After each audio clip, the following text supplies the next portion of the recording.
My name is LoG, and welcome to part 3 of this Dynamics and Dead Notes power-up.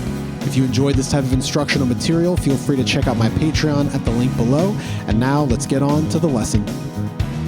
Okay, so for the next 2 videos, we're going to be talking about dynamics and the subtle technical things that we can do to change them as we repeat this power-up each time. So we're going to be going through 4 different levels of dynamics. In this video, we're going to be talking about the first and second levels, which I consider to be kind of a soft dynamic to a medium dynamic. And then in the next video, we'll talk about a hard dynamic and then what I call a full dynamic. So each time it gets bigger and louder and more kind of fuller, more energy as we continue.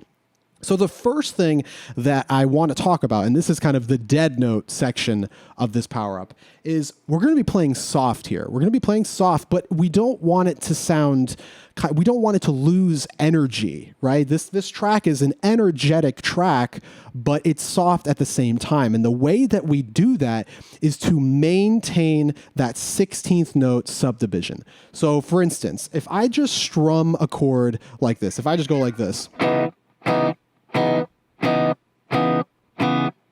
right? I wouldn't necessarily say there's a lot of energy to that part because you're just hearing one hit. But if I strum it like this, it's a little bit more energy. There's a feel to that. There's more of a groove to that, especially if I try to do some different accents. Of course, if I start playing, different hits, of course. But that 16th note subdivision, even though I'm not really playing those notes, I'm playing dead notes, right? How am I achieving that? By simply strumming the strings and not applying pressure to anything right here. It's a very common tactic you'll hear in funk all the time. Right? You're going to hear that constantly. And what, again, is happening is the right hand is just like a constant motor, just moving back and forth, while the left hand applies pressure to the strings when you want to hear sound, and then takes that pressure away when you want to hear no sound. Notice I didn't say lift my fingers, because if I lifted my fingers, I would hear open strings. That's not what I want. I want dead notes. And that's just simply contact with the strings, no pressure, and you get that sound, right? I'm not applying any pressure. I'm simply just touching the strings, just making contact, okay? So those dead notes add that energy to a strumming pattern like this, as opposed to just this. Again, nothing wrong with that, but this gives it a little bit more energy, a little bit more of a feel to it, as opposed to just one hit. That is what we're going to be doing, but with our lead. Now, we don't have to do it all the time, but there are some moments where it's going to be really effective. So, for instance, if I play the first part of part 1, this figure, so notice that's me not really doing any of those dead notes. I'm just playing the notes, right? Pick, hammer on pick, pick, hammer on pick, pick, hammer on pick. It's really pretty simple. But watch when I add in these dead notes or these ghost notes by just constantly picking. So instead of just picking a note single, I'm going to do something like this. Watch this. This is one note.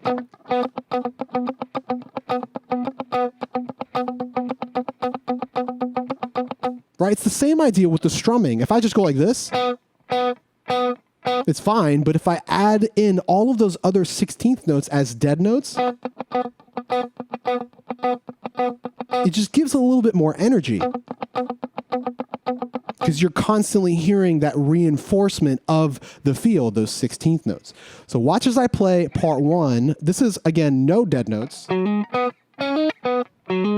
versus this. So notice, where can we place those dead notes right here? We've got 2 notes, silence, and then the next note. So right there, I'm going to do a dead note. See what I'm doing?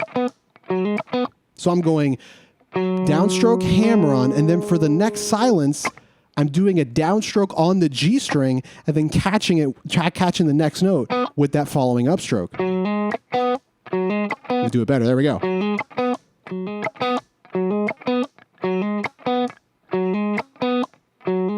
So if I do it over and over again with each part, check out what my hand looks like.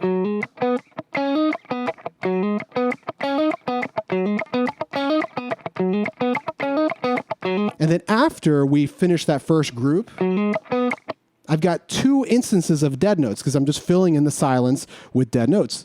That's a simple down up. And then I repeat the next part. Like that. When I move up to the top, I'm not really doing them right there. I'm sort of doing it. I'm doing a little hammer on. And then for that, I'm actually not really picking the string. I'm just kind of hitting the strings with my hand like that to create that dead note sound, even though I'm not actually picking. It's more of like a percussive type thing. And then I'm just playing the notes normally right there. Back to normal right there. Same thing right there. I'm not necessarily going, even though you could definitely do that. I'm personally picking the note, hitting the strings. Pick, hit, pick, hit, pick, hit. I just kind of like how it feels, so that's what I'm doing. Again, you don't have to do that, but I would try it. And then sometimes for these last 2 notes, instead of actually playing them, that's the part, of course, instead of playing them loud like that, I'm kind of doing like almost dead. Like it's almost sounds like I'm not doing it right, but I'm actually doing that on purpose to give it more of like a rhythmic pulse as opposed to hearing the notes. The notes are cool, but having that little pop, pop, like a really short rhythmic feel to those notes, I actually kind of like better. So personally, I like that. Of course, you don't have to do that. You can mess around however you want with this stuff, but I would try it. It's a cool technique, like purposefully playing certain notes dead. So that's the number one thing that we're going to be doing pretty much every single dynamic level of this whole power up. We're going to be constantly adding in dead notes or 16th notes in between the actual fretted sounding notes that we're playing. So if you're not used to this technique, it's something I highly recommend that you get comfortable with because it just feels so different than just playing notes normally. Like if I just went, that's fine, as opposed to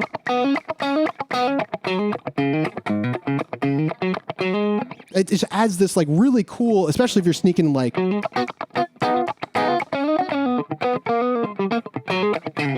it's a really cool feel that you can get a lot of kind of variety out of your playing. That's not always just note, note, note, note, no. You're adding like this little percussive element to it. So I'd experiment with it. I think it's a great sound.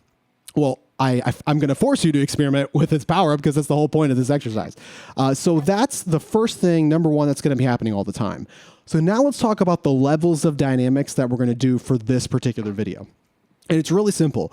We're going to be doing really 3 things, and as we increase in dynamics, we're either going to start taking those things away or altering them, okay? So the first dynamic is the softest dynamic. We're going to be doing 3 things to achieve this. Number 1, we are palm muting. So again, I'm sure most of you are familiar with palm muting. We're taking the sides of the palm, putting it right past the bridge, picking the string. Me personally, whenever I'm palm muting, I actually like to have the pick at a little bit of more of a downward angle like this, so like I'm turning my hand. I've talked about this in a variety of other power-ups. I think I talk about it in Power Up 3, where I'm doing that. Little tilt to the pick adds a nice attack to the note that I think is kind of cool. So you don't have to do that, but I'd experiment if you want. So number 1, palm muting everything. Everything's palm muted right there, right? My picking configuration is pretty much the same. Still doing those ghost notes, by the way, or those dead notes. Just also palm muting, right? So that's the first thing. The second thing is picking soft, like actually picking soft. You know, I'm not digging in at all.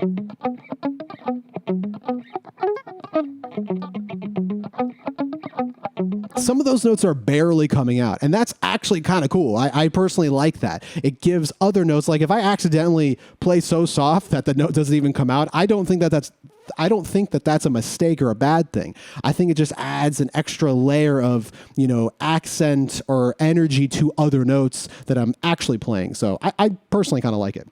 So that's the second thing. So we've got palm muting, picking soft, right? Really simple. The third thing is playing the notes really short. So there's a lot of ways that we can do this. And I mean, a note's already going to be pretty short if we're palm muting, right?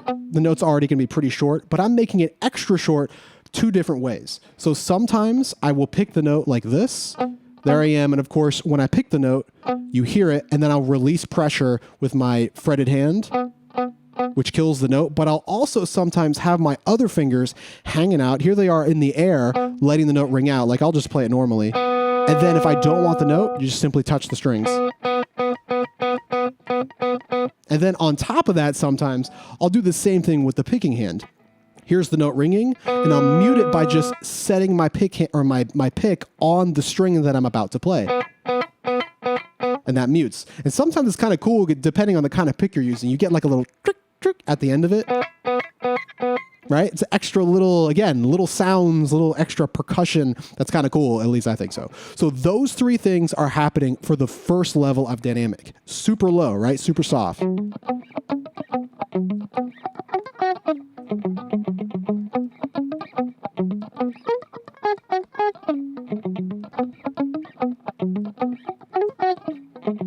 Right? Super soft. I'm playing everything very light. My left hand is not really pressing down that much. It's just pressing down enough to get the note out. Everything is super soft. So what are those three things? Palm muting, right? Making sure palm is pretty much on the strings all the time for the most part. Then we're picking soft, like actually picking soft, right? We're not digging in, picking nice and soft, and then keeping the notes really short by muting or lifting with the pointer finger, lifting with your fretted finger, or taking your other fingers and just gently touching the string when you're done with the note, or taking your right hand and setting it on the string, killing the note prematurely. Like that, getting that little chink, chink at the end, which is pretty cool. So those three things are happening for the first level of the dynamic, of this dynamic build that we're doing. For part two, we're still doing all of those things as much as possible. So I'm picking soft. Of course, the notes aren't necessarily short because this is more of a legato, kind of longer note passage. So I'm not really muting everything. But I am palm muting, right, for sure. And I am picking soft. The only note sometimes that I sneak out that's not being palm muted is the top note, the B string. I kind of like hearing those notes kind of stand out. It's kind of cool. I don't know, but it's up to you. You can try to palm mute everything if you want. Also, palm muting the B string most of the time, or at least for this passage, it's difficult because this stupid volume knob on a Strat is always right in my way. So maybe that's why I'm not doing it. But again, you can experiment with how you want to do this. Again, sounds like this.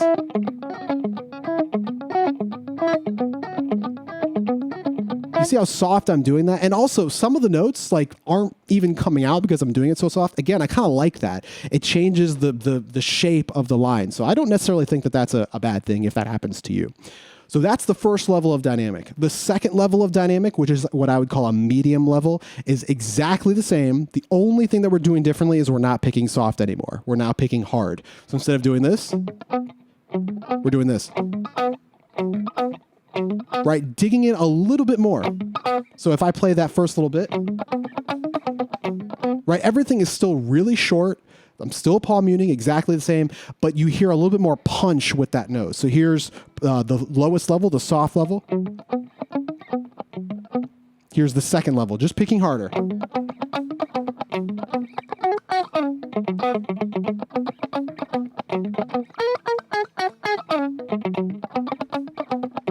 Right, just digging in a little bit more, but we're still playing all the notes really short. We're still palm muting, right? We're just picking hard. How hard, it kind of depends on what you want. Sometimes I really try to dig in personally, but you know, it depends on what you are comfortable doing or the sound that you're going for. Also, you'll notice throughout this entire power up, I'm always playing clean. Right now I have like 2 drive pedals on, but they're set super, super low. I just personally like that tone, but it's clean, right? It's not distorted. This type of thing, in my opinion, you cannot effectively practice with a lot of distortion because distortion takes away your dynamics, right? I mean, if you play a note soft, it's going to be distorted. And if you play the note heavy or hard, it's still going to be distorted. The tone's not going to be that different. So I would try to play as clean as possible. Ideally, you'll play clean with like a tiny little bit of drive so that drive will come out when you dig in. So, and also I would personally, I'm using a compressor right now. In reality, if you want to really practice this, I wouldn't use that at all. I'm doing it because I think it sounds better with my setup and I want you guys to enjoy, for the most part, my guitar tone. So that's why I have a compressor on. But I would try this without a compressor as well because the compression will take away your dynamic. You know, if your tone is being compressed, a soft note and a hard note will still generally be the same volume depending on how you have your compression set. So I would practice this without compression too. So a tiny little bit of drive. So that drive like sneaks out when you dig in, but definitely not enough distortion to the point where your tone just always sounds the same, right? So play this really clean, tiny little bit of distortion if you want, no compression. That's probably the best idea. So that's pretty much it. Again, oh yeah, and for I almost forgot. So we know what we're doing. Level 1, super soft, right? Soft pick attack, palm muted, short notes. Right? Level 2, exactly the same thing, but picking hard. Still palm muted, still short notes. Try to mute those open strings. Right? For the second part of this power up, right? When we're doing level 2, the kind of medium dynamic, it's still the same exact thing. Again, we're just trying to dig in a little more with the pick. Versus level 1, which was softer. Right? Level 2. Just digging in a little bit more. So it's pretty much what this video is going to be. Now, because everything that we're doing here is so rhythmic intensive, especially, playing these ghost notes, these dead strokes that I talked about, that kind of thing. It's very rhythmic or rhythm focused. So none of these tracks are actually going to increase tempo. It's not going to be like a gradual increase like every other power up I have, because it would be really hard to lock into the tempo when it's constantly changing. It kind of defeats the purpose. So instead, I have 3 different tracks that are at a static BPM. So the first track is at 90, the next track is at 100, and then the final track is at 115. So as you play through the track, the tempo is not going to change. When the track ends, we'll start another one that's at a different tempo, etc. I think that's better for this particular power-up, so you can really lock in, because that's the whole point of this power-up. So that's pretty much it. Again, first track is going to be at 90, the next track is 100, and then the next track is 115. And how they're organized is, you'll see it at the top. It will say level 1, that's the softest dynamic, then level 2. And then we do it again, level 1, level 2, and then we're done. Move on to the next track, higher BPM, same thing, level 1, then level 2, level 1, level 2, etc. So that's how all of these tracks are going to run. In the next video, we'll go over the hard and then the full dynamic, which will do some different techniques to achieve those sounds. So hopefully all this stuff makes sense. Let's get on to those tracks.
All right, that does it for part 3 of this Dynamics and Dead Notes power-up. As usual, if you enjoy this type of instructional material, feel free to check out my Patreon at the link below, and I'll see you guys in part 4.